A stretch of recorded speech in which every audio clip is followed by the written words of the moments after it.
दोस्तों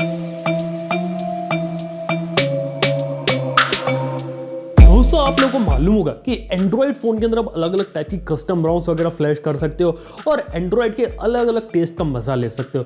लेकिन आईफोन के अंदर आप क्या ऐसा कर सकते हो? पहले तो ऐसा होता था नहीं, लेकिन आज के समय कुछ ऐसी टेक्नोलॉजीज पॉसिबल है जिसका यूज करके कोई भी आदमी देखा है तो आईफोन के अंदर एक एंड्रॉइड सिस्टम को फ्लैश कर सकते हो, वहां पे एंड्रॉइड का मजा ले सकता है। यानी कि हार्डवेयर जो वो तो आईफोन का है, लेकिन जो सॉफ्टवेयर देखने को मिल रहा है ना वो एंड्रॉइड का। जी हाँ, तो आज इस वीडियो में मैंने सोचा पता लगाते हैं आखिर चीजें पॉसिबल कैसे है और पीछे किसके पीछे की साइंस एंड टेक्नोलॉजी क्या है, सब कुछ पता लगाने वाले। तो वीडियो को लाइक कर लेना, चैनल को सब्सक्राइब कर लेना। लेकिन सबसे पहले बात करते हैं आखिर ऐसा हो कैसे पा रहा है। कुछ समय पहले आपने एक स्पेशल केस देखा था, यानी कि एक स्पेशल केस था आईफोन का, जिसके अंदर आप आईफोन को रखते थे और एक ऐप को ओपन करते थे, जिसके अंदर ही होता था कि ऐप के डिस्प्ले के ऊपर आपको देखने को मिलता था एंड्रॉइड। यानी कि आईफोन की स्क्रीन के अंदर आपको एंड्रॉइड देखने को मिल रहा है, लेकिन एंड्रॉइड जो है ना वो आईफोन के हार्डवेयर के अंदर नहीं रन नहीं हो रहा। एक्जैक्टली क्या, उस केस के अंदर डेडिकेटेड एक एंड्रॉइड सिस्टम लगा हुआ है और वहां पे जो चीजें हो रही है ना वो सारी आपको आईफोन के डिस्प्ले के अंदर देखने को मिल रही है और आईफोन जो वो वैसा का वैसे ही चल रहा है। इस टाइप की चीजें हमने देखी थी, लेकिन यहाँ पे हम है ना चीज एक लेवल और ऊपर जाने वाले, यानी कि किस तरीके से प्रॉपर एंड्रॉइड ओएस को रन किया जा रहा है आईफोन के अंदर। जी हाँ, अभी कुछ समय पहले काफी अच्छा प्रोजेक्ट आया था सामने, जिसका नाम था प्रोजेक्ट सैंडकैसल। अब इसका यूज करके उन्होंने क्या किया कि जो ऑलरेडी एग्जिस्टेड आईफोन है ना वहां पे एक वल्नरेबिलिटी का फायदा उठा के उसका अंदर आपको जो एंड्रॉइड की जो रोम होती है ना वो फ्लैश कर दी गई। और सबसे बड़ी बात है कि उसको इस तरीके से कंपैटिबल बनाया कि वो उस फोन के अंदर रन भी हो गई। जी हाँ, अब देखा जाए तो ये जो चीज है ना सिर्फ और सिर्फ आईफोन 7 और 7 प्लस के अंदर काम करती है, क्योंकि आईफोन 7 प्लस के अंदर जो बूट रोम होती है ना उसके अंदर एक वल्नरेबिलिटी है जो कि हार्डवेयर लेवल की है, यानी कि उस चीज को ओटीए या अपडेट के थ्रू फिक्स नहीं किया जा सकता। इसका फायदा उठा के उसके अंदर आप कोई भी कस्टम ओएस को रन कर सकते हैं। अब ऑब्वियसली आप लोग को मालूम है कि आईफोन जो है वो भी एआरएम के आर्किटेक्चर से या फिर एआरएम से वो लाइसेंस लेकर अपना खुद का आर्किटेक्चर बनाते हैं, लेकिन at the end of the day दोनों फोन्स है ना दोनों रिस्क बेस्ड चीजों पे चलते हैं, तो ऑब्वियसली एंड्रॉइड को उस पर चलना चाहिए। देखने सुनने में चीज काफी ज्यादा एक्साइटिंग लगती है, लगता है कि एंड्रॉइड भी ऐसे ही आईफोन ऐसा है, लेकिन हार्डवेयर आर्किटेक्चर डिफरेंट होने की वजह से डायरेक्टली जो एंड्रॉइड है ना वो नहीं चल सकता। यानी कि एंड्रॉइड को इस तरीके से बनाया जा सकता है जिससे वो वाइड वैरायटी ऑफ हार्डवेयर के ऊपर चलाया जा सके, यानी कि डिफरेंट टाइप के हार्डवेयर, चाहे टीवी हो गया, चाहे मोबाइल हो गया, चाहे वॉच हो गई, फोन हो गया, टैबलेट हो गया, हर डिवाइसेस के ऊपर वो चलाया जा सकता है। लेकिन अभी भी वो उस तरीके का नहीं बना कि उसे एप्पल के प्रोसेसर या एप्पल के आईफोन के ऊपर चलाया जा सके। अब इसके पीछे का रीजन है क्योंकि जो आईफोन होता है ना वो क्लोज सोर्स होता है, यानी कि आईफोन का जो कोड है वो सारी चीजें गूगल को डिस्क्लोज नहीं करे कि इंटरनली आईफोन के अंदर उन्होंने क्या क्या डाला है और किस तरीके से उसका जो सॉफ्टवेयर होता है हार्डवेयर के साथ काम करता है।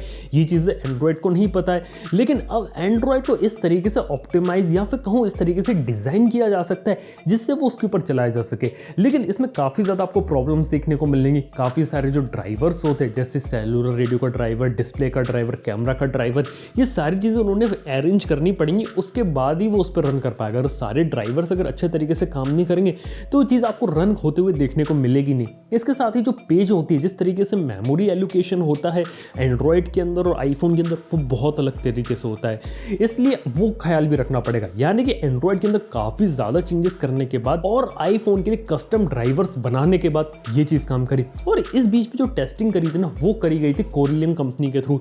यानी कोरिलियम एक ऐसी कंपनी है जिन्होंने वर्चुअलाइज तरीके से जो आईफोन होता है ना उसका एक इम्यूलेशन कर सकती है।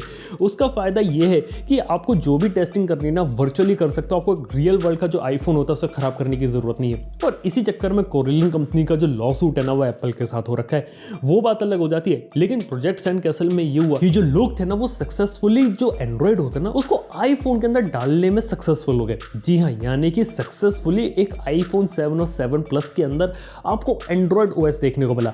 लेकिन प्रॉब्लम बस ये थी कि सारी की सारी चीजें अच्छे से काम करती नहीं, यानी कि ड्राइवर्स वगैरह उन्होंने अच्छे तरीके से डाले, लेकिन प्रॉब्लम ये आ गई कि सेलुलर डेटा अच्छे तरीके से नहीं चलता, सेलुलर नेटवर्क काम नहीं करता, कैमरा काम नहीं करता, ब्लूटूथ काम नहीं करता, ये सारी चीजें काम नहीं करती। जो चीज काम करती है वो करती है वाईफाई, यानी वाईफाई का यूज करके किसी को बस इंटरनेट ब्राउज करना है आईफोन के हार्डवेयर का यूज करके, लेकिन अंदर एंड्रॉइड चला के, तो अभी के समय वो कर सकता है। प्रैक्टिकली एक अच्छे तरीके से फुल्ली फंक्शनल आईफोन जो कि एंड्रॉइड ओएस पे चले वो आज के समय में अभी तक पॉसिबल हो नहीं पाए, क्योंकि एप्पल जो वो काफी ज्यादा सिक्योरिटी रखते हैं, इकोसिस्टम सा बना रखा है और जो उन्होंने गार्ड कर रखा है ना पूरे इकोसिस्टम को काफी स्ट्रॉन्ग तरीके से कर रखा है, उसको पूरे तरीके से बाईपास करना बहुत ज्यादा मुश्किल है। लेकिन देख के ये भी चीज लगती है कि दोनों के हार्डवेयर में कितनी ज़्यादा सिमिलैरिटी है कि आईफोन जो कि सिर्फ iOS रन करने के लिए बनाया गया वो एक प्रॉपर एंड्रॉयड को रन कर पा रहा है, यानी कि बूट कर पा रहा है उसके हार्डवेयर का यूज़ करके।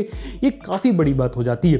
तो देखा है तो सर ये चीज़ समझ सकते हैं कि एंड्रॉयड और iOS जिस तरीके से दो सेपरेट ऑपरेटिंग सिस्टम दोनों के दोनों डिफरेंट हार्डवेयर पे चलाए जाते हैं, तो इसका एक फायदा मेरे को ही दिखता है आगे चल के कि जिस तरीके से एप्पल कंपनी के जो आईफोन के अंदर जो आपको काफ़ी बढ़िया ए सीरीज का प्रोसेसर देखने को मिलता है, ठीक वैसे ही प्रोसेसर हो सकता है एंड्रॉयड में भी कोई कंपनी बना सकती है। यानी कि अगर इस टाइप की चीज़ें पॉसिबल है तो उसका उल्टा भी पॉसिबल हो सकता है। सिमिलर स्पेसिफिकेशन या फिर सिमिलर डिजाइन या फिर वैसे ही परफॉर्मेंस किसी दूसरी कंपनी अपने खुद के प्रोसेसर में निकाल दे। क्वालकॉम भी कर सकती है, सैमसंग अपने एक्सनोस के साथ कर सकती है, मीडियाटेक भी कर सकती है।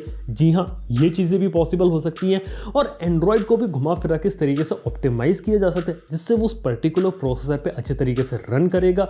और उसके बाद देखा है तो हो सकता है क्या पता आपको एंड्रॉयड फोन्स भी आने वाले समय में उतने ही ज़्यादा पावरफुल देखने को मिले जितने आपको एप्पल का आईफोन देखने को मिलता है iOS के साथ। तो लगता है कि ये चीज़ भी काफ़ी ज़्यादा पॉसिबल है। और ओवरऑल बात की जाए तो एंड्रॉयड है ना वो आईफोन के अंदर डालना अभी के समय पॉसिबल है, लेकिन कोई प्रैक्टिकल सॉल्यूशन नहीं है और इस चीज़ को रेकमेंड किया भी नहीं जाता। हाँ, लेकिन जो कंसेप्ट होता है ना उसको प्रूव करने का काफ़ी अच्छा तरीका है। अब देखने वाली बात है कि आगे चल के क्या प्रॉपर एंड्रॉयड जो है वो आईफोन के अंदर रन हो पाता है कि नहीं हो पाता, यानी सारी चीज़ें काम कर पाती है कि नहीं कर पाती, ये भी सोचने वाली बात है।